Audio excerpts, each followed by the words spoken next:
Rồi đấy.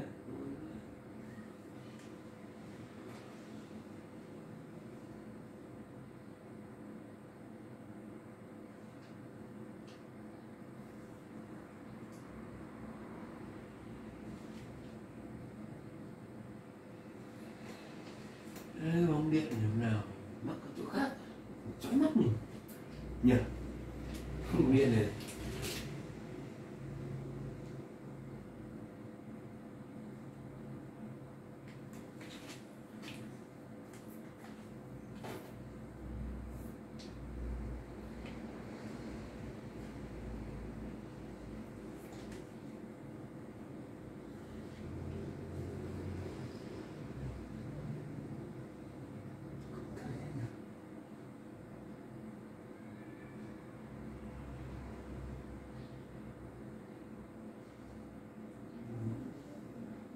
thoáng chưa đúng tư thế thì chưa nhìn thấy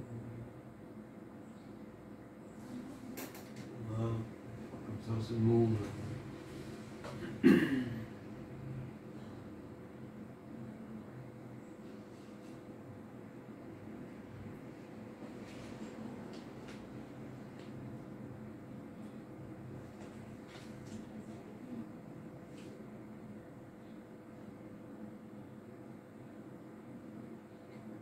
bên là bạc bàng quang. quang.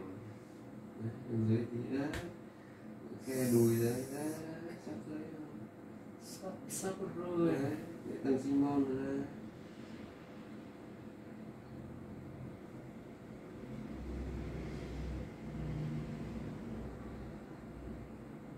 Đang xấu hổ nữa, chưa cho nhìn thấy nhỉ.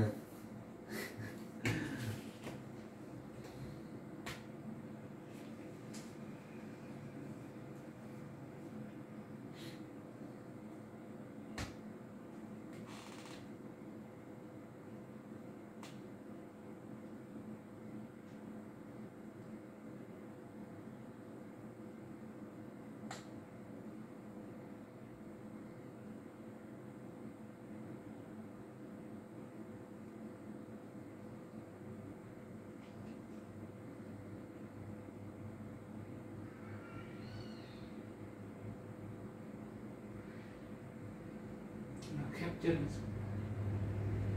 rồi sang bên ngoài. Nó nằm chân nó co lên tận ngực.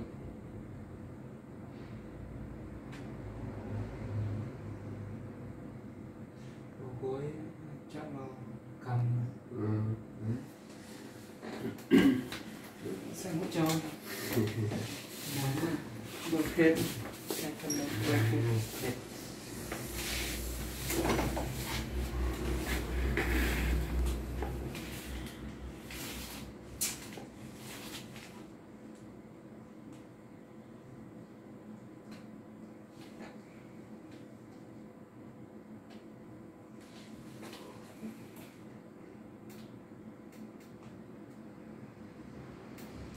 Lúc phu thâm thế แม่นละ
Lên bò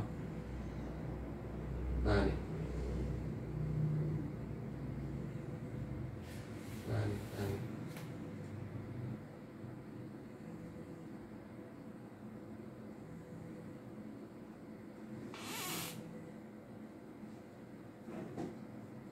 Alo gì đấy?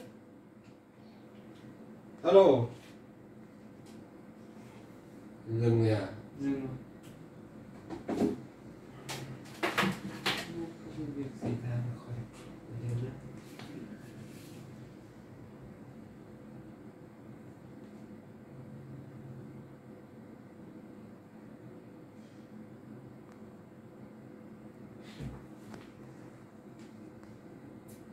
Nhận được can chưa? 9:30 nhận được can rồi.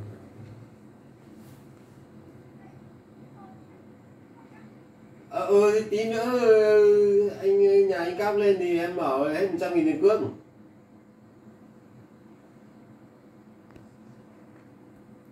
Rồi về đến nơi là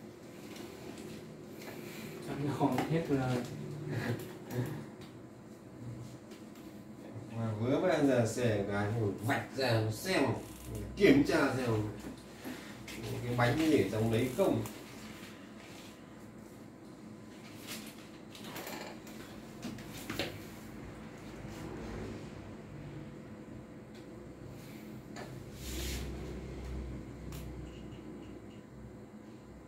Luôn này.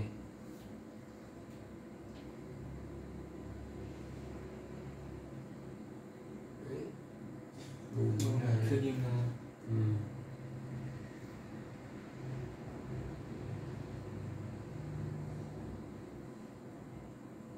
lên bơ nhanh đấy.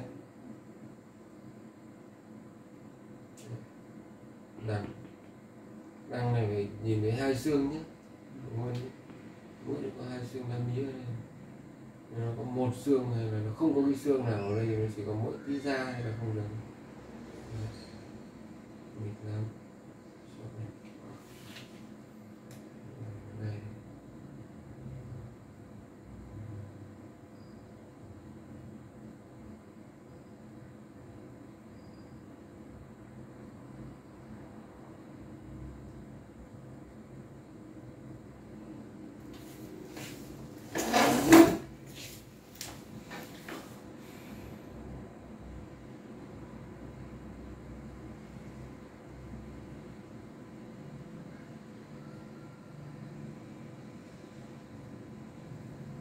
Cốn này.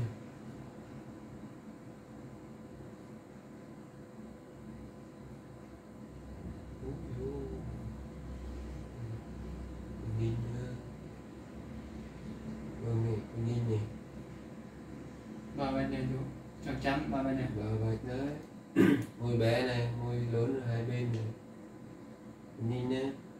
Vâng Nhìn này. nữa, lúc này. Đúng này. Vào nhang này, nhìn này. Để con nhìn.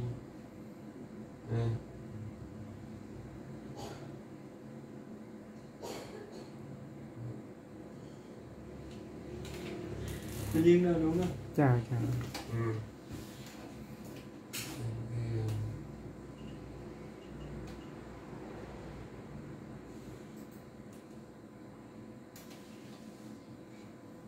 Nước ối bình thường.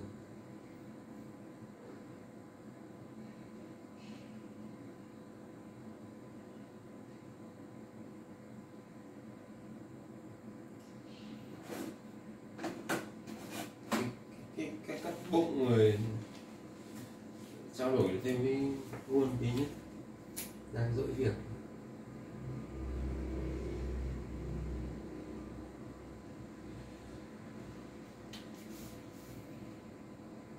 Các cái AC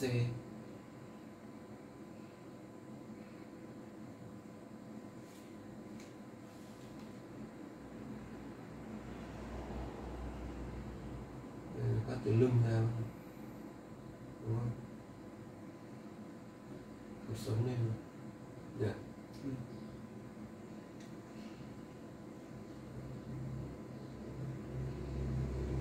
Tim bị xuống dưới là hết tim thì dưới tim nó là dạ dày luôn nhé.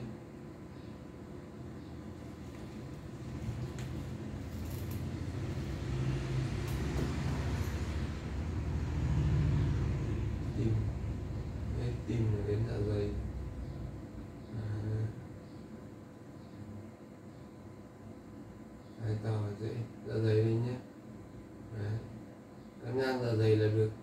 Mà xuống tí nữa thì cuộc sống cái lưng nó sẽ có hai quả thận, đây là hai quả thận.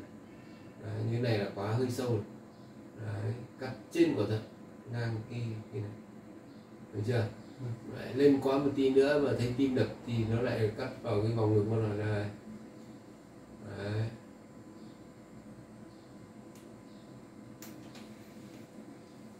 Đấy, cắt đến dạ dày. Quay làm sao cái bụng nó nhỏ nhất. Mình chỉnh những này nó vào giữa chứ không thể cắt lệch lệch sang đây rồi cắt lệch lệch sang đây này được, đúng không? Bụng thì tương đối được nhưng mà đầu là phải chính xác. Đây là bụng nhá, 4B vẫn nhìn thấy mà. Đấy.